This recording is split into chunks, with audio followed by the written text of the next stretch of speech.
வேத பகுதி நம் வாழ்வை வளமாக்கும் கீழ்ப்படிதல். இந்த மாதத்துல ஒவ்வொரு வாரமும் ஒவ்வொரு காரியத்தை நம்ம தியானிச்சுட்டு இருந்தோம். நம் வாழ்வை வளமாக்கும் ஜெபம், நம் வாழ்வை வளமாக்கும் வார்த்தை, தேவனுடைய வார்த்தை, நம்முடைய வாழ்வை வளமாக்கும் பரிசுத்த ஆவியானவர். இன்னைக்கு நம் வாழ்வை வளமாக்கும் கீழ்ப்படிதல் என்ற தலைப்புல தான் நம்ம கர்த்தருடைய வார்த்தையை தியானிக்க இருக்கிறோம். எடுத்தவர்கள் வாசிங்க. ஆதியாகமம் 22ஆம் அதிகாரம் 18வது வசனம். ஆதியாகமம் 22:18. நீ என் சொல்லுக்கு கீழ்ப்படிந்தபடியினால்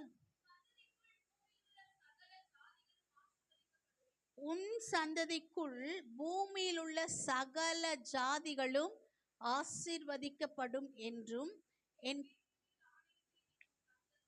என் பேரில் ஆணையிட்டேன் என்று கர்த்தர் சொல்லுகிறார். கர்த்தர் சொல்றாரு ஆபிரகாம் கிட்ட, நீ என் சொல்லுக்கு கீழ்ப்படிந்ததுனால, நீ என் வார்த்தையை அப்படியே செய்ததுனால, நீ என் வார்த்தையை நீ தள்ளாம அதற்கு அப்படியே கீழ்ப்படிந்ததுனால உன் சந்ததி ஆசீர்வதிக்கப்படும். உன் சந்ததி மூலமாக இந்த பூமி முழுவதும் ஆசீர்வதிக்கப்படும். ஹல்லேலூயா, ஹல்லேலூயா.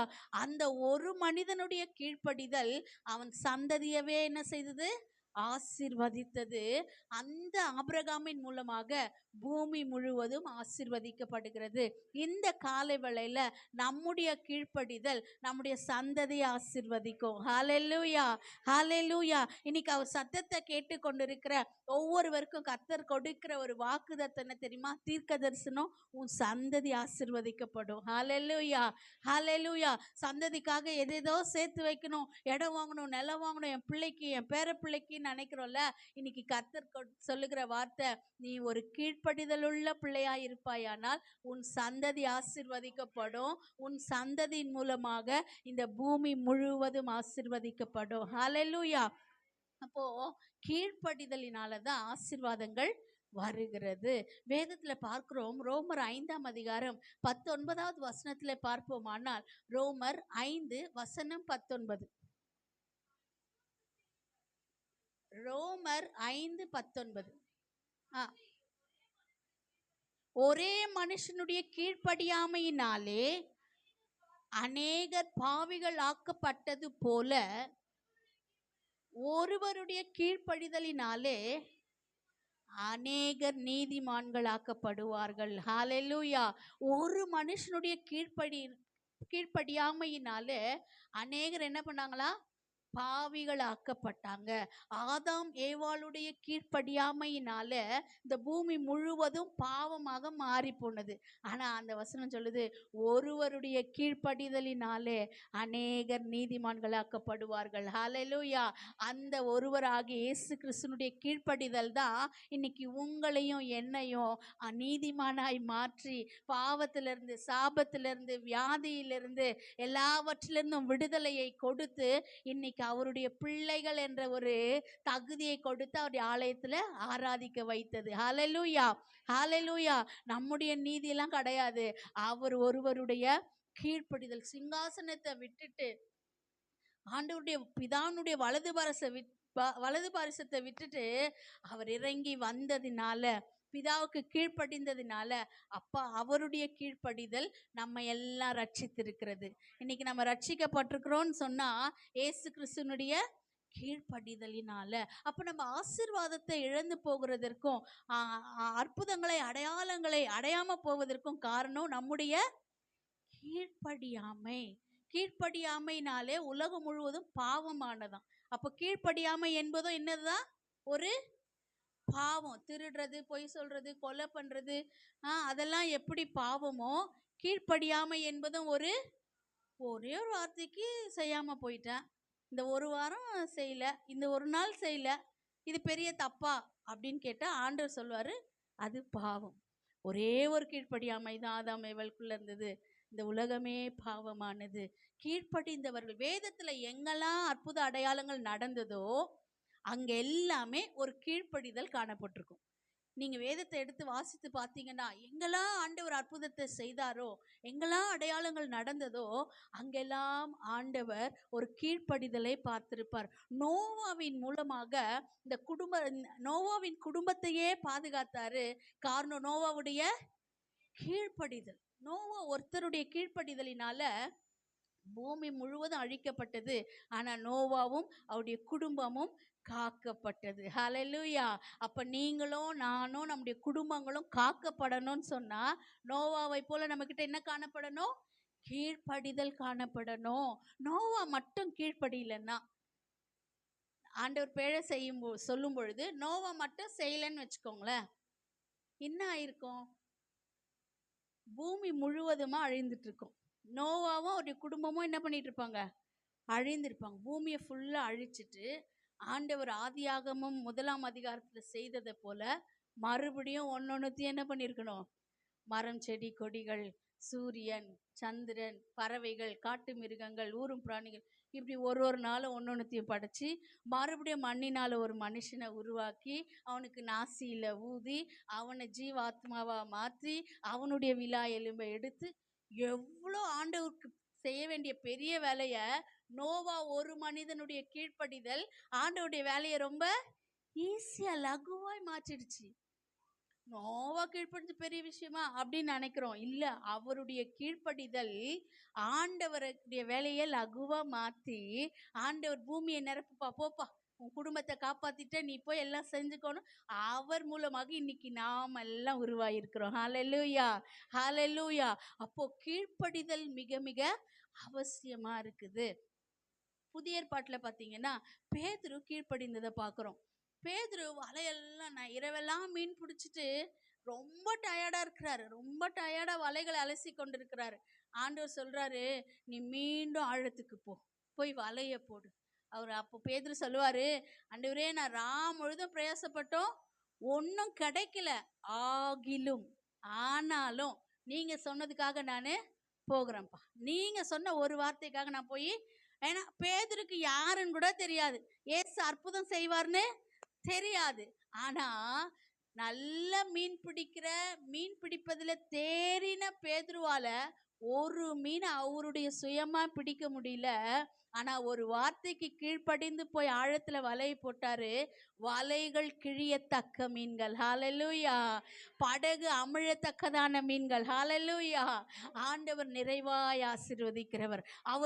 அவர் வார்த்தை ஒரு வார்த்தைக்கு நம்ம கீழ்ப்படிஞ்சிட்டா போதும், கிழியத்தக்கதாக அமிழத்தக்கதாக நம்மால கிரகிக்க முடியாத, நினைச்சு கூட பார்க்க முடியாத ஆசீர்வாதங்களை அவர் கட்டளையிட வல்லவராக இருக்கிறார். வேத ஆராய்ச்சியாளர்கள் சொல்றாங்க, பேதுரு அன்னைக்கு பிடிச்ச மீனை விற்றா வாழ்நாள் முழுவதும் உட்கார்ந்து சாப்பிடலாமா. அவர் பிடித்த மீன்களுடைய விலை அவ்வளோ அதிகமா. அதன் பிறகு அவர் மீன் பிடிக்கிற வேலைக்கே போக வேண்டியது இல்லையா. அவ்வளோ அதிகமா அன்னைக்கு மீன்களை ஆண்டவர் கொடுத்தாருன்னு சொல்றாங்க. அவ்வளவு பெரிய ஆசீர்வாதத்தை கொடுத்துட்டு ஆண்டவர் என் பின்னாடி வா, நான் உன்னை மனுஷரை பிடிக்கிறவர் ஆக்குவேன்னு சொல்லும் போது அவ்வளோ கோடிக்கணக்கான பணங்களை விட்டுட்டு என்ன பண்றாரு? பின்னாடியே போறா. ஏன்னா அவருக்கு ஒரு மாதிரி ஆயிடுச்சு, இவ்வளோ பெரிய அற்புதத்தை இவரால, நான் நைட்டெல்லாம் வலைய போடுறேன், நான் பெரிய மீனவன், என் கூட எல்லா மீனவர்கள் இருக்கிறாங்க, எனக்கு ரொம்ப அதில் எக்ஸ்பீரியன்ஸ் இருக்கு, என்னால் ஒரு மீன் பிடிக்க முடியலங்க, இவர் கோடிக்கணக்கான விலை மதிக்க முடியாத மீன்களை இன்னைக்கு பிடிக்க வச்சிட்டாரேன்னு சொல்லி ஒரு மாதிரி புத்தி கலங்கி தான் வா போலான்னா கூடவே போயிடுறாரு. அவருக்கு என்ன நடக்குதுன்னே தெரியாத அளவுக்கு. காரணம் அந்த பேதுருவனுடைய கீழ்ப்படிதல். ஆண்டவர் ஒரு டெஸ்ட் பண்ணி பேதுருவை கூட கூட்டு போறார். கீழ்ப்படுகிறானா பார்க்கலாம். அப்ப கீழ்ப்படிதல் உள்ளவர்களே ஆண்டவர் தமக்காக அவர் அழைத்து கொண்டுகிறார். ஹல்லேலூயா, ஹல்லேலூயா. அப்ப பாருங்க, கீழ்ப்படுகிற நோவாவின் மூலமாக இந்த பூமி ஆசீர்வதிக்கப்பட்டது. கீழ்ப்படிந்த அந்த பேதுரு கர்த்தருக்கு சீஷனா மாறினா. இப்படி வேதத்துல எல்லா கீழ்ப்படிதலையும் பார்க்க முடியும். எல்லா இடங்களிலும் கர்த்தர் ஆசீர்வதித்தார். சரி, யாருக்கு கீழ்ப்படியணும்? வேத புத்தகம் தெளிவாய் சொல்லுகிறது யாருக்கெல்லாம் கீழ்ப்படியணும்னு சொல்லி. அதை நம்ம பார்க்க போகிறோம். யாக்கோபு 4ஆம் அதிகாரம் 7வது வசனத்தை ஒருவர் வாசிக்கலாம். யாக்கோபு 4ஆம் அதிகாரம் வசனம் 7. ஆகையால் தேவனுக்கு கீழ்ப்படிந்திருங்கள், பிசாசுக்கு எதிர்த்து நில்லுங்கள், அப்பொழுது அவன் உங்களை விட்டு ஓடி போவான். முதலாவது யாருக்கு கீழ்ப்படியணுமா? தேவனுக்கு கீழ்ப்படியணும். தேவனுடைய வார்த்தைக்கு கீழ்ப்படியணும். இந்த வசனம் எப்படி சொல்லுது? தேவனுக்கு கீழ்ப்படியுங்கள், பிசாசுக்கு எதிர்த்து நில்லுங்கள், அப்பொழுது அவன் உங்களை விட்டு ஓடி போவான். இன்னைக்கு கிறிஸ்தவர்கள் என்ன பண்றோம் தெரியுமா? தேவனுக்கு எதிர்த்து நிற்கிறோம், பிசாசுக்கு கீழ்ப்படுகிறோம். அவன் நம்மளை விட்டு ஓடி போவதே இல்லை. நம்ம தான் அவனுக்கு எல்லா வார்த்தைகளுக்கும் என்ன பண்ணின்னு இருக்கிறோம்? ஒபே பண்ணினே இருக்கிறோமே. ஆண்டவர் பிசாசு கிட்ட வந்து, ஏன் என் மகளை இப்படி பிடிச்சுன்னுங்கிற, ஏன் என் மகளை இப்படி ஆட்டி வதைக்கிற அப்படின்னு கேட்டா, அவங்க நான் சொல்றதெல்லாம் கேட்குறாங்க. நான் தூங்குன்னா தூங்கிடுறாங்க, ஆலயத்துக்கு லேட்டாக போனால் லேட்டாக போகிறாங்க, இன்னைக்கு ஒரு நாள் லீவ் போட்டுருன்னா லீவ் போட்டுடுறாங்க, ஆலயத்துக்கு இன்னைக்கு ஒரு நாள் விட்டுருன்னா விட்டுறாங்க. நான் சொல்றது எல்லாத்தையும் அவங்க கீழ்ப்படுறாங்க. அதனால நான் அவங்க கூட இருக்கிறேன்னு சொல்ற அளவுக்கு இன்னைக்கு நம்ம தேவனுக்கு கீழ்ப்படியாம பிசாசினுடைய வார்த்தைகளுக்கு கீழ்ப்படிந்து கொண்டிருக்கிறோம். முதலாவது நம்ம தேவனுக்கும் அவருடைய வார்த்தைகளுக்கு என்ன பண்ணணும்? கீழ்ப்படியணும். ஆண்டவர் ஒரு வார்த்தை சொல்லிட்டாருன்னா, ஆண்டவருடைய வார்த்தை வந்துருச்சுன்னா அதை மீறி எதையுமே செய்யக்கூடாது. ஆண்டவர் பேசிட்டாருன்னா அதை மீறி எதையுமே செய்யக்கூடாது. வேதத்துல யாரெல்லாம் ஆண்டவருக்கு கீழ்ப்படிந்தாங்களோ அவங்க எல்லாருடைய வாழ்க்கையிலையும் ஆண்டவர் அற்புதங்களை செய்தார். ரெண்டாவதா எதற்கு கீழ்ப்படியணுமா? எபிரேயர் 13ஆம் அதிகாரம் 17வது வசனத்தை ஒருவர் வாசிக்கலாம். எபிரேயர் 13 வசனம் 17. உங்களை நடத்துகிறவர்கள் உங்கள் ஆத்துமாக்களுக்காக உத்தரவாதம் பண்ணுகிறவர்களாய் விழித்திருக்கிறவர்களானபடியால் அவர்கள் துக்கத்தோட அல்ல சந்தோஷத்தோட அதை செய்யும்படி அவர்களுக்கு கீழ்ப்படிந்து அடங்குங்கள். அவர்கள் துக்கத்தோட அப்படி செய்தால் அது உங்களுக்கு பிரயோஜனமா இருக்க மாட்டாது. முதல்ல ஆண்டவருக்கும் அவருடைய வார்த்தைகளுக்கும் கீழ்ப்படினோம். ரெண்டாவதா பார்க்கிறோம், உங்களை நடத்துகிறவர்களுக்கு. ஹல்லேலூயா, ஹல்லேலூயா. நம்மை நடத்துகிறவங்க யாரு? திருச்சபையின் போதகர் தான் நம்மளை நடத்துறவங்க. அவர்களுக்கு என்ன செய்யணுமா? சந்தோஷத்தோட அவங்க நம்மளை நடத்தும்படி அவர்களுக்கு கீழ்ப்படிந்து அடங்குங்கள்னு வார்த்தை சொல்லு. ஊழியக்காரன் ஒரு வார்த்தை சொல்லிட்டா அதுக்கு அப்படியே என்ன பண்ணிடணும்? கீழ்ப்படிஞ்சிடணும். ஏன்னா அவர்கள் நம்முடைய ஆத்துமாக்களுக்காக உத்தரவாதம் பண்ணுகிறவர்கள், விழித்திருக்கிறவர்கள், இரவுல நமக்காக போராடுகிறவர்கள்.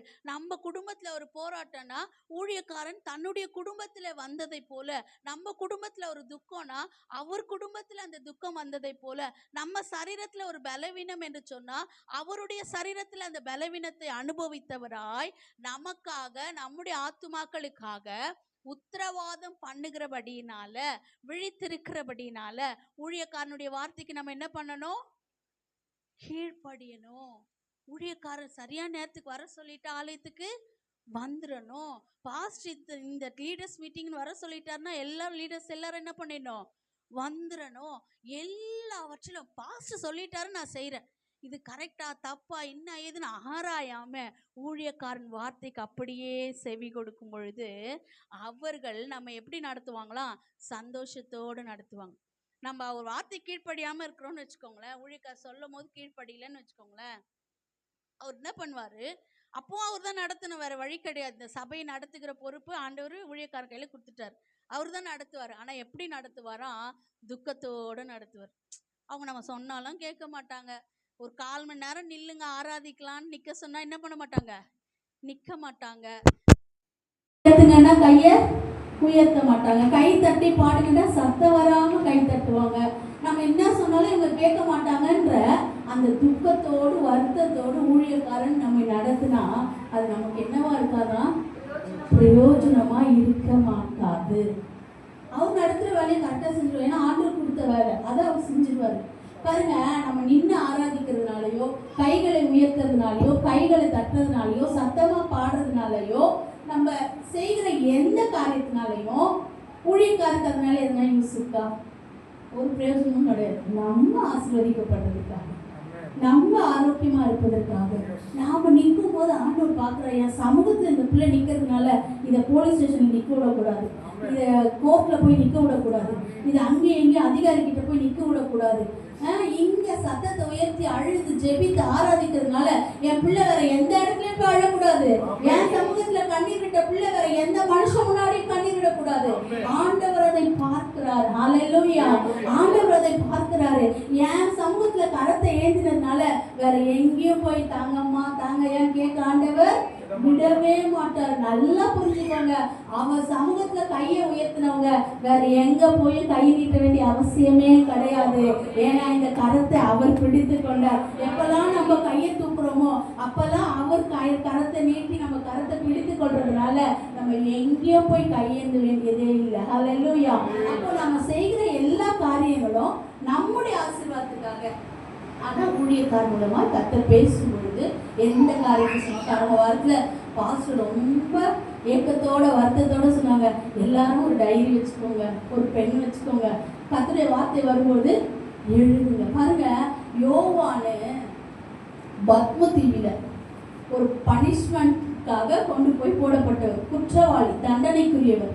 அந்த இடத்துல ஆண்டவர் சொல்றாரு, நீ பார்க்கறது எல்லாத்தையும் எழுது, நீ காதுல கேட்கறதெல்லாம் எழுதுனா அவர் உட்கார்ந்து எழுதுறதுனால தான் இன்னைக்கு நமக்கு வெளிப்படுத்தின விசேஷம் என்ற புத்தகம். ஹல்லேலூயா.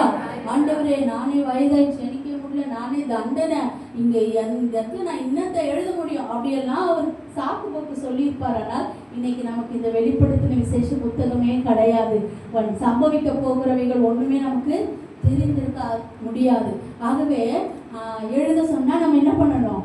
எழுதணும். என்னுடைய அனுபவத்தில் சொல்கிறேன். நான் ஒரு 3rd 4th படிக்கும்போது ரொம்ப சின்ன பிள்ளையாக தான் இருப்பேன்.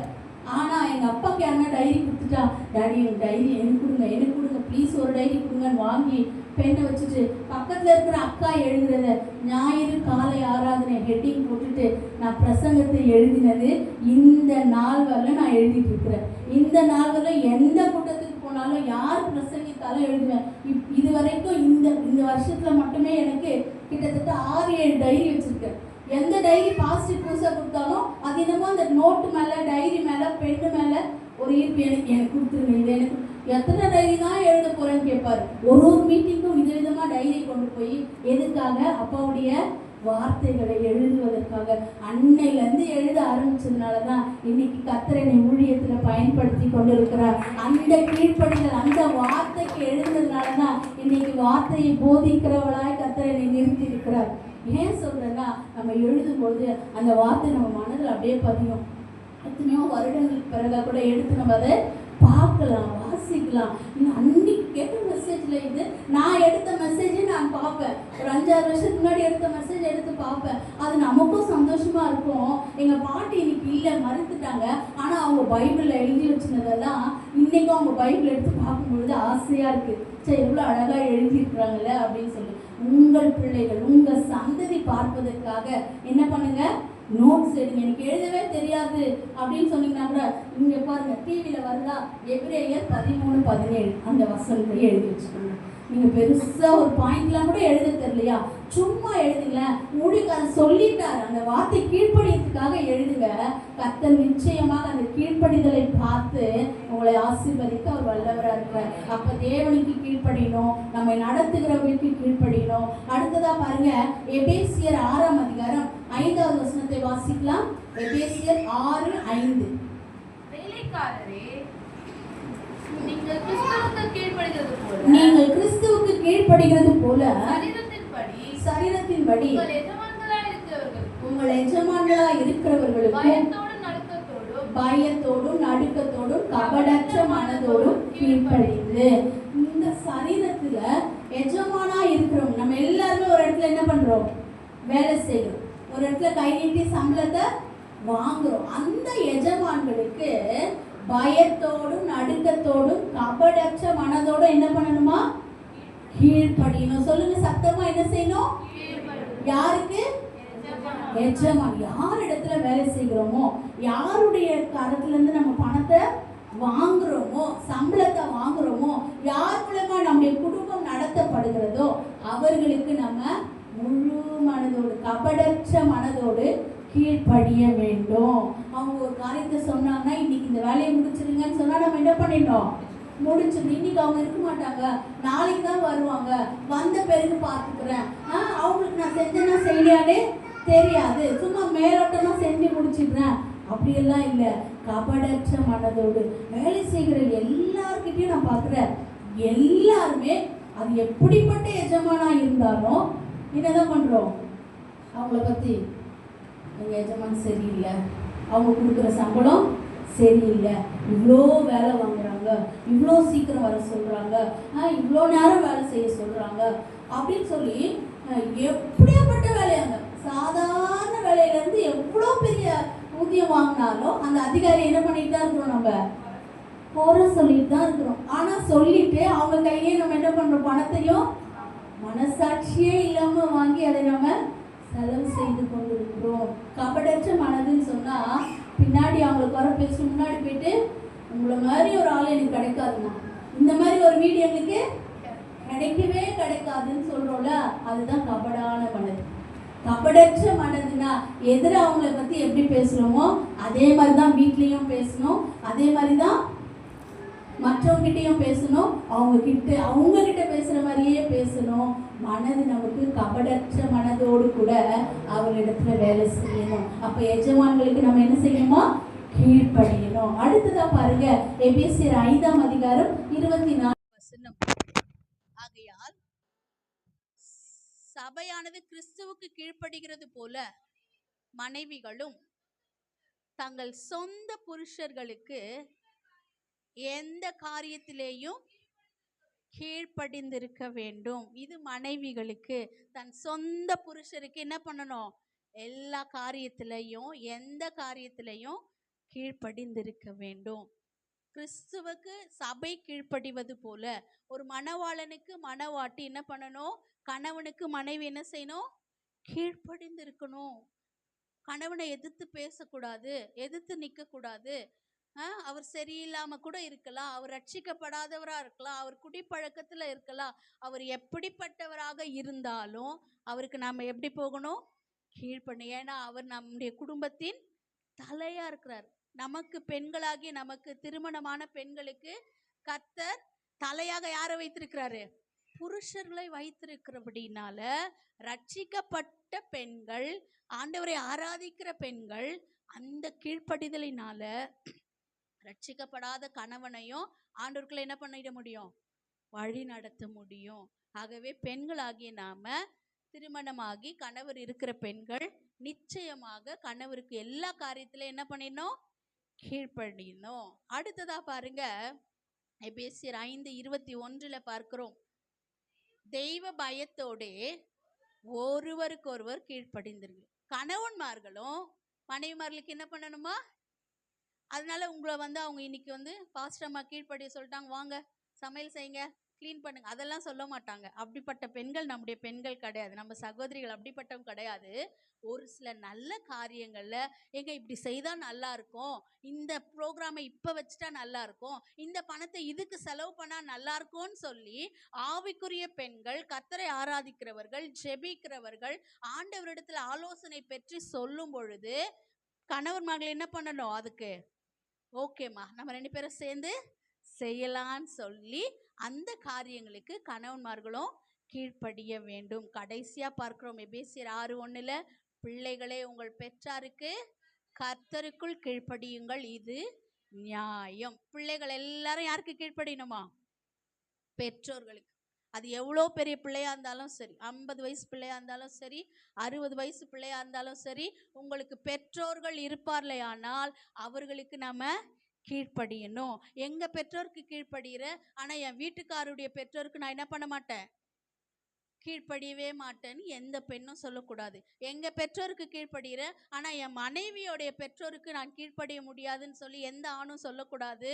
பெற்றோர் என்று சொன்னா எல்லாருமே நம்முடைய பெற்றோர்கள் தான். அந்த வயது முதிர்ந்தவர்களுக்கு பிள்ளைகள் எல்லாரும் என்ன பண்ணணுமா, கீழ்ப்படியணும். கீழ்ப்படிவதனால அவங்க இருதயம் சந்தோஷப்படுதுல, சே என் பிள்ளை இவ்வளோ இவ்வளோ இரவு நேரத்தில் ஏதோ படுத்துட்டு இருக்கிறோம், ஏதோ கஷ்டம், கொஞ்சம் தண்ணி தாமா அப்படின்றோம், நானே படுத்துட்டேன், நானே இப்பதான் காலேஜ்ல இருந்து வந்தேன், இப்பதான் ஸ்கூல்ல இருந்து வந்தேன் அப்படிலாம் சொல்லும் பொழுது, ஐயோ எதுக்கு இந்த புள்ள காலையில இருந்து நமக்கு என்ன செஞ்சுச்சு, ஒரு தண்ணி எடுத்து தர மாட்டேது அப்படின்னு மன நொந்துட்டாங்கன்னா, அந்த நேரத்துல ஒரு ஆசீர்வாதத்தை பிள்ளைகள் என்ன பண்றோம், இழந்து போகிறோம். ஆகவே பிள்ளைகள் பெற்றோருடைய மனதை சந்தோஷப்படுத்துற மாதிரி அப்பா அம்மாக்கு கீழ்ப்படுகிற பிள்ளைகளாக இருக்கணும். இது எல்லாமே எங்களுக்கு தெரியும். வேதத்துல யாரெல்லாம் கீழ்ப்படிந்தார்கள் எங்களுக்கு தெரியும். வேதத்துல யாரெல்லாம் கீழ்ப்படிந்து ஆசீர்வதிக்கப்பட்டாங்க எங்களுக்கு தெரியும். யாருக்கெல்லாம் கீழ்ப்படினோன்றதும் எங்களுக்கு தெரியும். ஆனா கீழ்ப்படிய முடியலையே. ஆசையா தான் இருக்கு. ஆண்டவர் சொல்ற எல்லாத்தையும் கேட்டு கேட்டு அப்படியே செய்யணும். மோசே போய் ஆண்டவர் சமூகத்துல நின்னு கேட்டு கேட்டு செய்ததை போல செய்யணுன்ற வாஞ்சை இருக்கு. ஆனா கீழ்ப்படிய முடியவில்லையே. இன்னைக்கு ஏன் நம்மளால கீழ்ப்படிய முடியல, கீழ்ப்படியாம நம்ம போனதுக்கு காரணம் என்ன, அதை இந்த நாள்ல நம்ம என்ன பண்ண போறோம், சரிப்படுத்த போகிறோம். ஹalleluya. ஆயத்தமா இருக்கிறீங்களா? ஏன் கீழ்ப்படிய முடியலன்றதை ஆராய்ந்து இன்னைக்கு அதை நம்ம சரிப்படுத்தி கீழ்ப்படிதலின் பிள்ளைகளாய் மாறி வேதத்துல அவங்களாம் பெற்ற ஆசீர்வாதத்தை நாமும் பெற்றுக்கொள்ள போகிறோம். வேதத்துல 3 விதமான நபர்களை ஆண்டவர் விசேஷமா பார்த்து பார்த்து பார்த்து அவங்களுக்கு எல்லாம் செய்து அவங்க கீழ்ப்படியாம போனாங்க. அவங்கள அவங்கள குறித்தும் அவங்க ஏன் கீழ்ப்படியாம போனாங்க என்பதை குறித்தும் தான் இன்னைக்கு நம்ம தியானிக்க போகிறோம். இப்போதான் செய்திக்குள்ளவே போயிருக்கிறோம். இவ்வளவு நேரம் நம்ம என்ன பண்ணிருக்கிறோம், இன்ட்ரோடக்ஷன் தான் பார்த்திருக்கிறோம். இப்போதான் ஏன் கீழ்ப்படிய முடியல என்பதை பார்க்க போகிறோம். ஆதியாகமம் 1 அதிகாரத்துல 27வது வசனத்தை வாசிக்கலாம். தேவன் தம்முடைய சாயலாக மனுஷனை சிருஷ்டித்தார், அவனை தேவ சாயலாகவே சிருஷ்டித்தார்,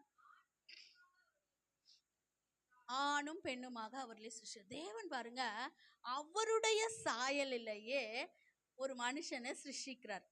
பூமியில ரொம்ப ஸ்பெஷலானவங்க யாரு அப்படின்னு பாத்தீங்கன்னா ஆதாமும் ஏவாளும். அவருடைய கரத்திலேயே சிருஷ்டிக்கிறாரு.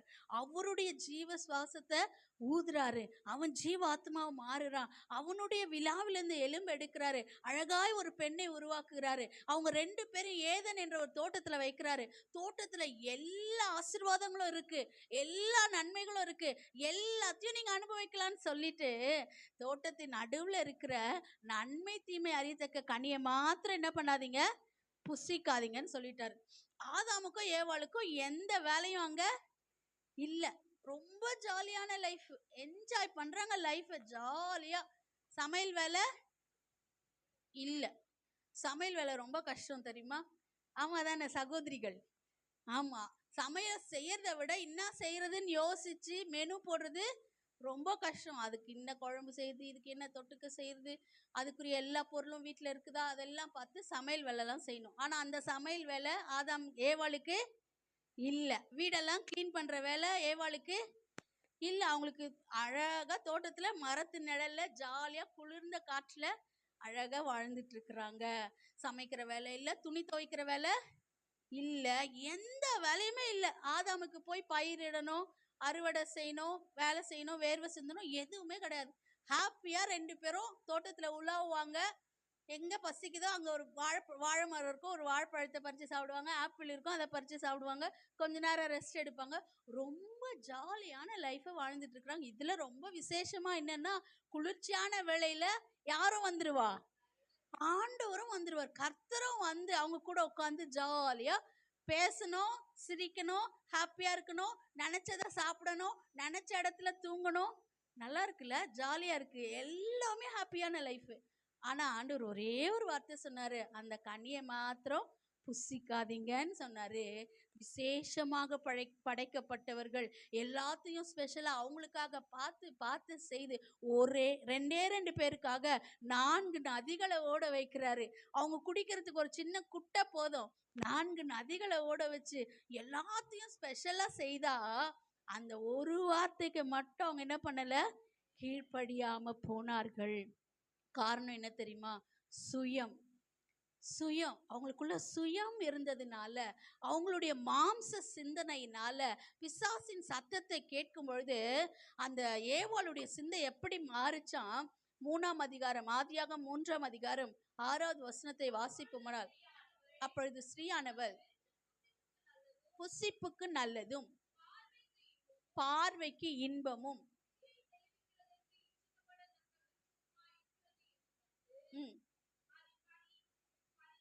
புசித்து தன் புருஷனுக்கும் கொடுத்தாள், அவனும் புசித்தான். பாருங்க, இவங்க இன்னும் சாப்பிடவே இல்லை, அந்த பழத்தை சாப்பிடவே இல்லை.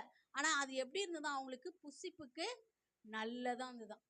அது எப்படி இருக்கும்னே தெரியாது, அந்த லைஃப் எப்படி இருக்கும்னே தெரியாது, அந்த ஆள் எப்படிப்பட்டவனே தெரியாது. ஆனா பார்த்தாலே தெரியுது அவர் ரொம்ப நல்லவர் மாதிரி, பார்த்தாலே தெரியுது அவங்க ரொம்ப நல்லவங்கன்னு சொல்லி. அது போலதான் இந்த ஏவாள் சொல்றா, பார்வைக்கு ரொம்ப நல்லா இருக்குது, ரொம்ப இனிமையா இருக்குது, பார்வைக்கு இன்பம், புசிப்புக்கு நல்லதும் பார்வைக்கு இன்பமும் புத்தியை தெளிவிச்சிரும் போல இருக்கு. ஏன்னா பிசாசு சொன்னதெல்லாம் அவங்க மாம்சத்துல வந்துருச்சு. இப்ப மாம்சம் பேசுது, இது ரொம்ப நல்லா இருக்குது, பார்க்கவே சூப்பரா இருக்குது, இது ரொம்ப இனிப்பா இருக்கும்னு நினைக்கிறேன், ரொம்ப இன்பமா இருக்கு, இதை சாப்பிட்டேன்னா தெளிஞ்சிருவேன்னு நினைக்கிறேன். சுயம் சொல்ல சொல்ல சொல்ல அவங்களுடைய இருதயம் மாறினது. ஆண்டவருக்கு கீழ்ப்படியாம போனாங்க. இன்னைக்கும் நாம கீழ்ப்படியாம போகிறதுக்கு காரணம் நம்முடைய சுயத்தினால. சுய புத்தியின் மேல் சாயாதே என்று வார்த்தை சொல்லுது. நம்முடைய சுயம் சில ஆலோசனை கொடுக்கும். ஆண்டவர் பேசுவாரு, இதை செய்யாதன்னு சொல்வாரு. சுயம் சொல்லும், இல்லை இன்னைக்கு ஒரு நாள் பரவாயில்ல, உன் சரீரம் எவ்வளோ பலவீனமான தெரியுமா, நைட்டு நீ எவ்வளோ லேட்டா படுத்த, காலைல 6 மணி ஜபத்துக்கு அட்டன் பண்ணலனா, இன்னைக்கு அட்டன் பண்ணலனா பரவாயில்ல, நீ நைட்டு 12 வரையும் முழிச்சுன்னு, நீ ஹோம்ஒர்க் எல்லாம் பண்ண, நீ நைட்டு 12 வரையும் வீடு கிளீன் பண்ண, வேலை செஞ்ச, வேலையிலேருந்து வந்ததே லேட்டு, காலையில் இன்னைக்கு ஒரு நாள் ஜோபா அட்டன் பண்ணாத. என்ன சொல்லுது? சுயம் சொல்லுது. நம்முடைய மாம்சம் சொல்லும், ரொம்ப பலவீனமா, நீ நைட் டேப்லெட் போட்டால அந்த டேப்லெட்டு உனக்கு மயக்கமா இருக்கும், நீ அதனால எதுவும் செய்யாத. நான் பலவீனமான போது எனக்கு 2 டேப்லெட் கொடுத்தாங்க. அந்த டேப்லெட் தான் இன்னி வரைக்கும் போட்டுட்டு இருக்கேன். நான் இப்போ யோசிச்சு பார்க்குறேன், அன்னைக்கு அந்த டேப்லெட் போட்டு மயக்கமா இருக்குன்னு படுத்துக்குவேன். மயக்கமா இருக்குன்னு டாக்டர் கிட்ட போய் சொல்லுவேன், ஏன்னு தெரியல, இந்த மாத்திரை போட்டதுதான் மயக்கம். அவர் சிரிப்பாரு, இந்த மாத்திரையில ஒண்ணுமே இல்லை, மயக்கம் வர மாதிரி இதுல ஒண்ணுமே கிடையாதும்மா, இதுல ஏன் மயக்கம் வரப்போகுது. இன்னைக்கும் அதே மாத்திரை தான், எந்த இதுவும் மாறல. இன்னைக்கு உற்சாகமாக அந்த மாத்திரை போட்ட, இதை இப்ப காலைல நான் போட்டேன், எனக்கு போட்ட மாதிரியே தெரியல. ஏன்னா நம்முடைய சுயம், நம்முடைய மனநிலை என்னன்னா, நான் பலவீனமா இருக்கிறேன், மாத்திரையெல்லாம் போட்டிருக்கிறேன், இப்போ படுத்தாதான் நல்லது நானே நினைச்சிட்டு தான் அந்த நாட்கள்ல படுத்துன்னு இருந்திருக்கிறேன். இன்னைக்கு இல்ல, நான் எழுந்துக்கணும், நான் ஓடணும், நான் செய்யணும், நான் என் சுயம் சொல்றதுனால இன்னைக்கு எழுந்து என்ன பண்ணிட்டு இருக்கிறேன், ஓடிக்கொண்டிருக்கிற. நம்ம கீழ்ப்படியாமைக்கு முதல் காரணம் என்னது? சுயம், நம்முடைய மாம்ச சிந்தை ஆவியின் சிந்தை ரெண்டுமே உள்ளதா இருக்கு. ஒன்று கொண்டு என்ன பண்ணிட்டே இருக்குமா? போராடிட்டே இருக்குமா. அதுல யார் தான் ஜெயிக்கணும்? ஆவி சிந்தை தான் ஜெயிக்கணும். ஆவி, தேவனுடைய ஆவிதான் ஜெயிக்கணுமே தவிர நம்முடைய மாம்சம் ஒரு நாளும் ஜெயித்திரக்கூடாது. இந்த ஏவாளுக்கு ஏற்கனவே அந்த பழத்தின் மேல ஒரு ஆசை என்ன பண்ணிருக்கு, இருந்திருக்கு. அதனாலதான் சாத்தான் சொன்ன உடனே, ஆமாமா இது சூப்பர், நானும் அன்னையிலேருந்து ஆண்டவர் சொன்ன நாள்லேருந்து நான் அதை நோட் பண்ணினே தான் இருக்கிறேன்னு சொல்லிட்டு என்ன பண்ணிட்டான், அந்த பழத்தை பறித்து அவ சாப்பிட்டது இல்லாமல் மற்றவர்களுக்கும் கொடுத்துட்டா. ஆகவே இந்த நாளில நம்முடைய சுயம் செத்தாதான், நம்முடைய மாம்ச சிந்தை செத்தாதான் நம்ம ஆண்டவருக்காக என்ன பண்ண முடியும், கீழ்ப்படிதல் உள்ள பிள்ளைகளாய் வாழ முடியும். ரெண்டாவதா ஸ்பெஷலா பார்த்த ஒருவர் கீழ்ப்படியாம போயிட்டாரு. என்னாகமும் 34ஆம் அதிகாரம் 12வது வசனத்தை ஒருவர் வாசிக்கலாம்.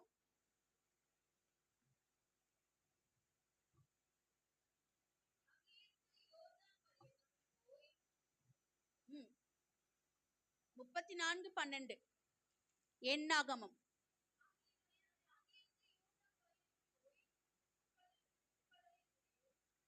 சாரி, உபாகமம் 34:12. கர்த்தரை முகமுகமாய் அறிந்த மோசேயை போல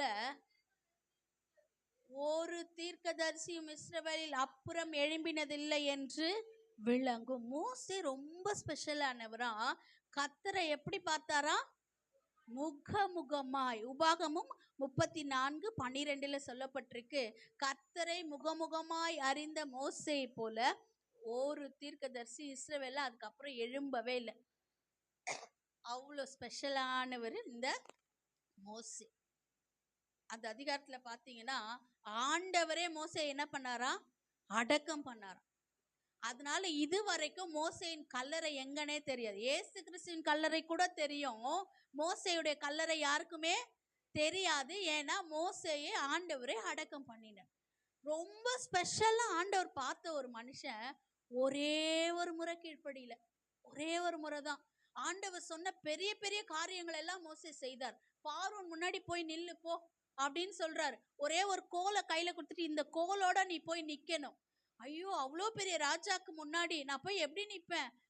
மோசே பயப்படல, நான் உன் கூட இருக்கிறேன் போ அப்படின்னு சொன்னா உடனே கூட போகிறாரு. சிவந்த சமுத்திரத்துக்கு முன்னாடி அந்த கோலை காட்டுன்னா காண்பிக்கிறாரு. சமுத்திரம் என்னவாகுது? ரெண்டா பிரியுது. ஒவ்வொரு அற்புதத்தையும் ஆண்டவர் செய்யும் பொழுது மோசேக்கு இன்ஸ்ட்ரக்ஷன் கொடுத்துட்டே இருப்பாரு. மலையின் மேல ஏறி வான்னு சொல்லுவாரு. 80 வயதுல 2 கற்பலகைகளை சுமந்து கொண்டு மலைக்கு மேல ஏறி போவார். சாதாரண தரையில அல்ல, மலையின் மேல ஏறி போவார். இதெல்லாமே பாத்தீங்கன்னா ரொம்ப கடினமான காரியம். அதையெல்லாம் செய்த மோசே ஒரே ஒரு இடத்துல கீழ்ப்படியாம போயிட்டாரு. என்னாகமம் 20ஆம் அதிகாரம் 8வது வசனத்தை வாசிக்கலாம். என்னாகமம் 20ஆம் அதிகாரம் 8வது வசனத்துல, நீ கோலை எடுத்துக்கொண்டு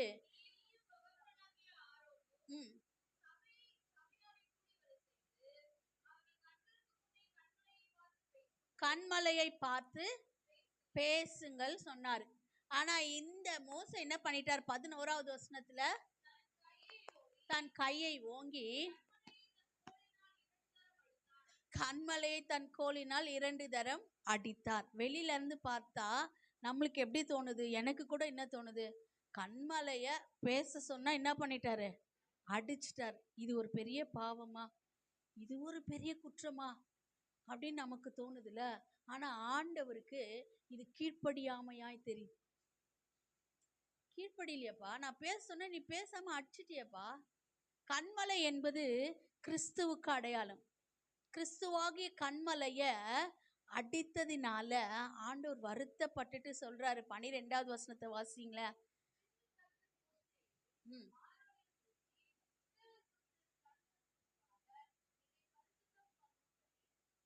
நீங்கள் என்னை விசுவாசியாமற் போனபடியினால்